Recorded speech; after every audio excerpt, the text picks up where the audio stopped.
Avant que l'épisode ne commence, je voulais vous annoncer que l'on recherche des joueurs sur certaines factions. Je vous avais déjà parlé de ce projet dans ma vidéo de débrief sur le tournoi d'Angers. Je vous mets le lien de la vidéo en description pour ceux ne l'ayant pas vu. Nous recherchons des joueurs de la faction du Chaos, particulièrement Space Marine du Chaos, Thousand Suns et Death Guard, ainsi que des joueurs Xenos, un peu de tout, que ce soit du Tau, du Votann et bien d'autres. Si vous voulez plus de détails sur le projet, comme je le disais, vous avez la vidéo du débrief d'Angers où j'en parle en introduction. Sinon, sur mon serveur Discord, vous pouvez contacter l'un de mes modérateurs, Joker, Diana ou Ajax. Allez, l'annonce est finie, je vous laisse avec la vidéo. On commence avec un tournoi ayant regroupé plus de 100 joueurs. À la 4ème place, on aura une liste d'Archangel en détachement Gladius. Dans les personnages, on commence avec Azrael, ensuite un capitaine avec l'optimisation de l'honneur véhément, un judiciaire, un archiviste Phobos, 2 lieutenants avec armes combinées et en seigneur de guerre, Lionel Johnson. Du côté des unités de ligne, on va avoir 2 unités de 5 intercesseurs d'assaut, et pour le reste, une unité de 5 infiltrators, 2 unités de 6 compagnons du cercle intérieur et 3 Whirlwind.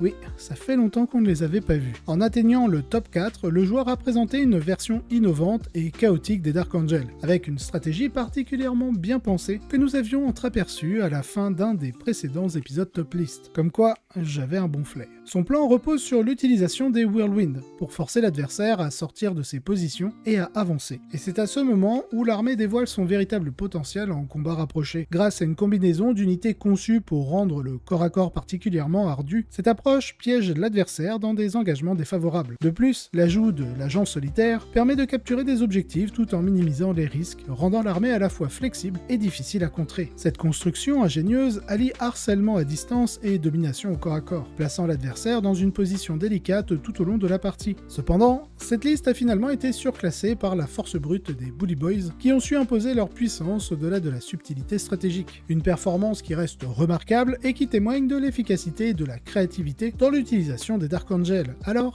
félicitations pour ce résultat plutôt solide. Avant de passer au podium, regardons la confrontation finale. Voyons s'affronter une liste Orc en détachement Bully Boys contre une liste Ultramarines en détachement Vanguard. Commençons par la liste Orc. Dans les personnages, on commence avec un Big Mech. Ensuite, le boss Sneakrot, 2 Warboss, 3 Warboss en méga armure dont l'un sera seigneur de guerre avec l'optimisation des Liporta. Du côté des unités de ligne, on va avoir une grosse unité de 20 boys, en transport dédié un camion, et pour ce qui est du reste, on aura 2 chariots de guerre avec l'Hardcase, 2 unités de 10 Gretchen, une unité de 10 commandos, 3 unités de 5 Meganobs, une unité de 5 Nobs, et enfin une unité de 5 Stormboys. Passons à la liste Ultramarines.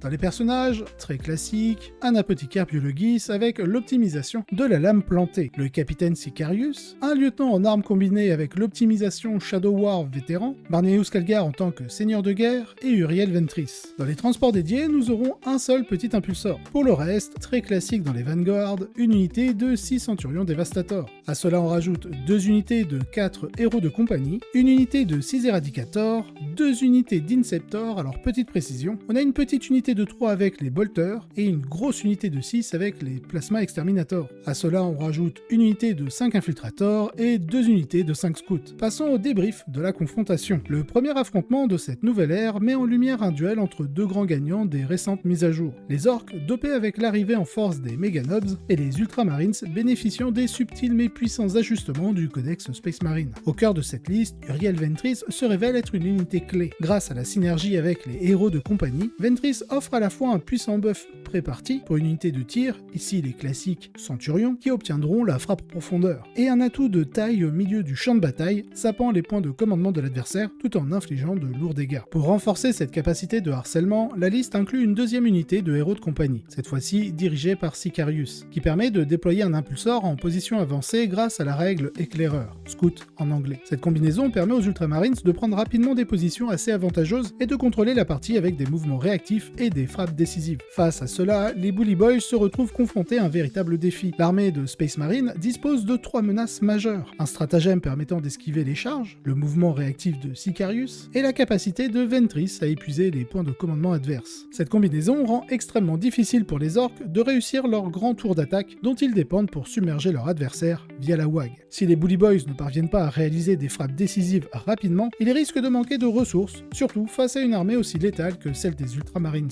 Sur ce champ de bataille avec ses cette mission particulièrement, les orques avaient probablement deux options, foncer en avant et tenter de renverser les Marines avant qu'ils ne se positionnent, ou jouer plus prudemment et essayer de capitaliser sur les objectifs supplémentaires, en espérant que les Ultramarines commettent une erreur en s'aventurant trop loin. Cependant, cette dernière option semble difficile à concrétiser, car les Space Marines ont l'avantage avec leur capacité de tir à longue portée, grâce aux Centurions téléportés, et à la grande unité d'Inceptor. En fin de compte, il paraît compliqué pour les orques de trouver une réponse efficace face à cette stratégie Ultramarines. Le score final laisse penser qu'ils ont tenté une approche prudente, mais sans réussir à renverser l'inévitable domination des Ultramarines. Avec les tournois en ronde suisse, il n'est pas obligatoire que le perdant de la finale soit en seconde position. C'est pour cela que la liste orc arrive en 3ème place. Le retour en force des Bully Boys n'a rien d'étonnant, surtout avec la récente baisse des coups en points des Meganobs, les rendant beaucoup plus attractifs dans l'environnement compétitif actuel. Malgré une défaite en finale contre les Ultramarines, la liste a réalisé un parcours impressionnant, en balayant plusieurs des meilleures listes du tournoi. Un élément clé de la stratégie est d'intégrer un gros mec avec un chef de guerre dans l'unité de Boys, qui est une configuration ayant déjà prouvé son efficacité dans d'autres événements récents. Cette capacité à combiner puissance brute et gestion intelligente des tours de pression fait de cette liste un exemple de l'efficacité des Bully Boys dans le contexte compétitif actuel. Le joueur a su tirer le meilleur parti de cette approche, démontrant une très grande maîtrise, qui a conduit à une performance remarquable tout au long du tournoi. À la seconde place, nous aurons une liste tyrannide en détachement synaptique Nexus. Dans les personnages, on commence avec la mort subite, un tyran sans aile, avec l'optimisation synaptique control, un neurotyran en tant que seigneur de guerre, avec l'optimisation Power of the High Mind. Ensuite, un parasite de Mortrex, avec l'optimisation, on va dire, de Caris.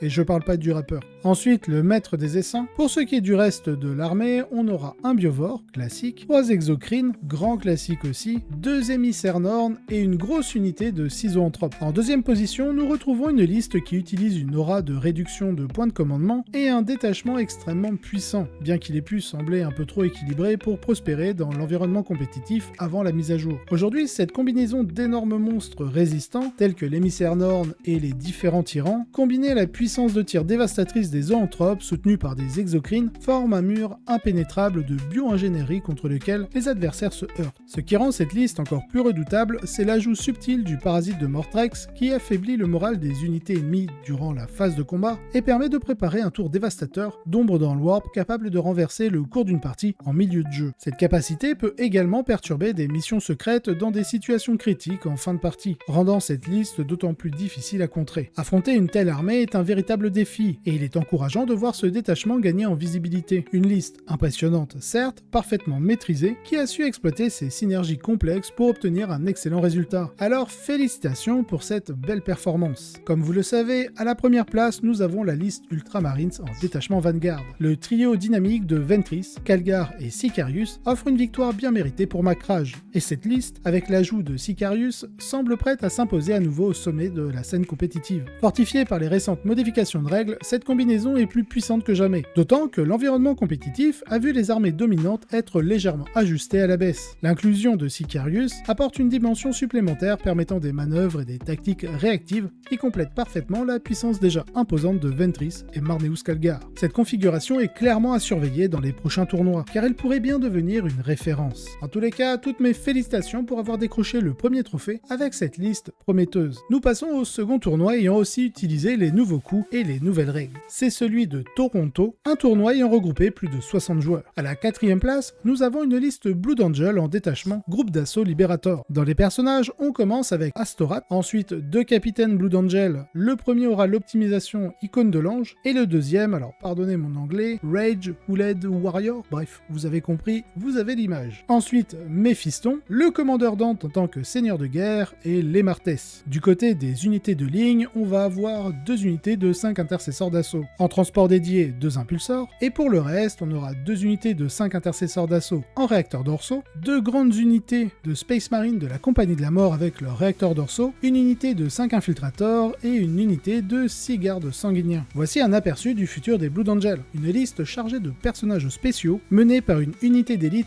et d'une escouade d'infanterie prête à les suivre au combat. Le détachement groupe d'assaut Liberator présente une approche plus légère en termes de ressources et de capacité de frappe par rapport aux précédentes versions des Blood Angel. Cette liste exige donc une sélection minutieuse des engagements, mais une unité imposante de gardes sanguiniers accompagnée de Dante et de personnages puissants offre un potentiel explosif pour un tour d'attaque décisif. L'aspect all-in de cette liste repose sur un équilibre très précaire, un tour offensif où chaque coup doit compter, car si les adversaires ne sont pas sérieusement affaiblis avant de faire face aux héros légendaires, ceux-ci risquent de ravager leur rang dès le tour suivant. C'est un jeu risqué pour les Blood Angel, mais incroyablement gratifiant lorsqu'il est mené à terme. Alors, bravo pour cette place bien méritée qui met en lumière toute la puissance et l'audace de cette nouvelle itération. À la troisième place, nous aurons une liste World Eater. Dans les personnages, comme à son habitude, Angron en tant que seigneur de guerre, le seigneur Invocatus, un maître des exécutions World Eater et son optimisation Berserker Glaive. Du côté des unités de ligne, on va avoir 2 unités de Dijakal, 2 unités de Berserk de Korn, petite précision, on a une petite unité de 5 et une grande de 10. En transport dédié, un Rhino, et pour le reste,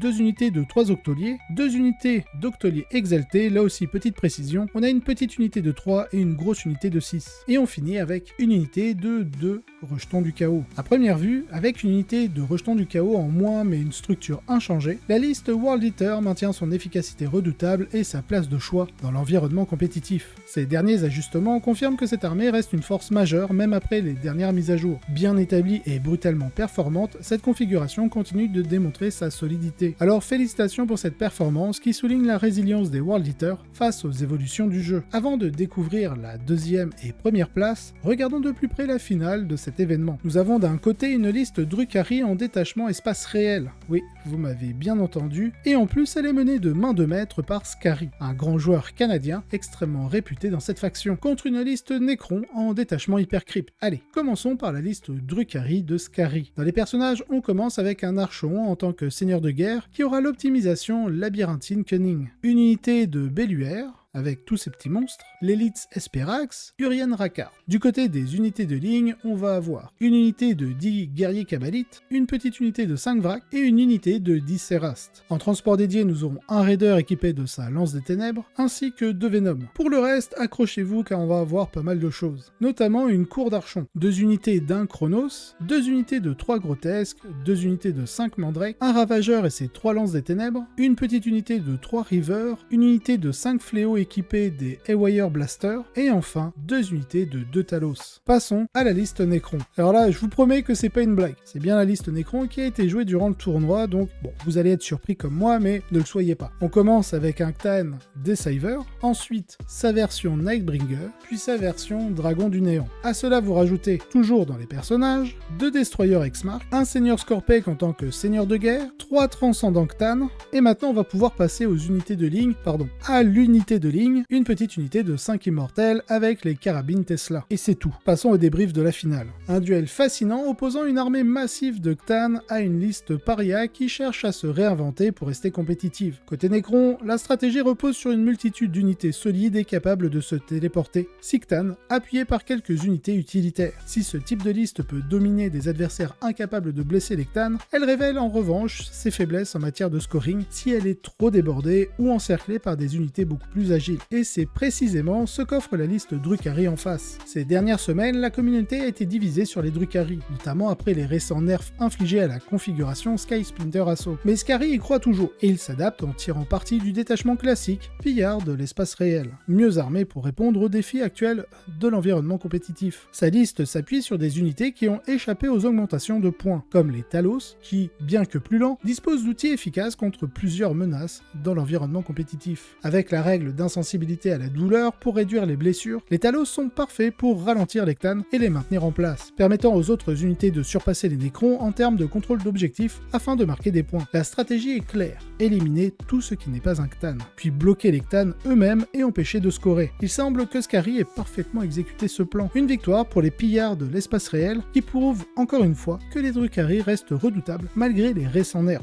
Nous avons un résultat 93 à 63 en la faveur de l'armée de Skari. Maintenant, passons au débrief des listes. À la seconde place, vous l'aurez deviné, nous avons la liste Necron Hypercrypt. Cette liste repose sur une abondance d'octanes se téléportant et de quelques unités de soutien. La présence du Deceiver ajoute un élément tactique intéressant. Il offre des options de redéploiement bien utiles pour occuper rapidement des positions avancées et attirer l'adversaire en terrain défavorable. Cependant, cette liste demande une gestion très minutieuse. Chaque engagement doit être planifié avec soin. Le défi est d'autant plus grand que les Ctans ne bénéficient plus de la frappe en profondeur à 3 pouces, rendant leur déploiement parfois complexe. Une fois en place sur les objectifs, ils sont redoutables, et de nombreuses armées peinent à les déloger. Cela reste une performance impressionnante pour mener cette liste à la seconde place du classement. Pour ce qui est de la première place, évidemment, nous aurons la liste Drukhari, en pillard de l'espace réel, menée par Skari. L'avenir des Drukhari semble finalement revenir à leur origine avec les pillards de l'espace réel. À sa sortie, ce détachement était solide, mais relativement discret, rapidement éclipsé par des listes puissantes du début de la 10e édition. Clin d'œil aux Eldar. Cependant, grâce à quelques ajustements bienvenus, le nouveau Vect, un bonus de pénétration d'armure en mêlée lorsque l'unité est renforcée et des ajustements de points, les pillards de l'espace réel semblent désormais en meilleure position pour compenser les récents nerfs du détachement Assault Sky Splinter.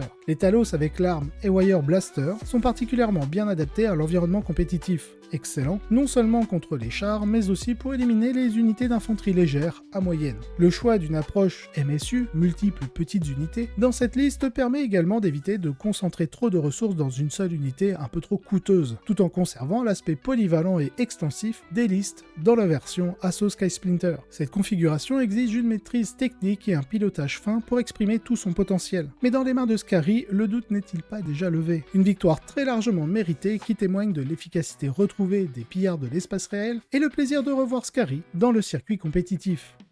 Si vous avez apprécié cet épisode, n'hésitez pas à liker, vous abonner et laisser un commentaire. Cela aide énormément au développement de la chaîne, et je remercie tous ceux qui le font. Si vous voulez avoir les épisodes en avance et sans publicité, vous retrouverez en description le lien directement vers ma page Tipeee, ainsi que d'autres contreparties. De plus, vous aurez un lien d'affiliation du partenaire de la chaîne, MyHobbyPlace, si vous souhaitez passer commande. Allez, sur ce, je vous souhaite un excellent wargame.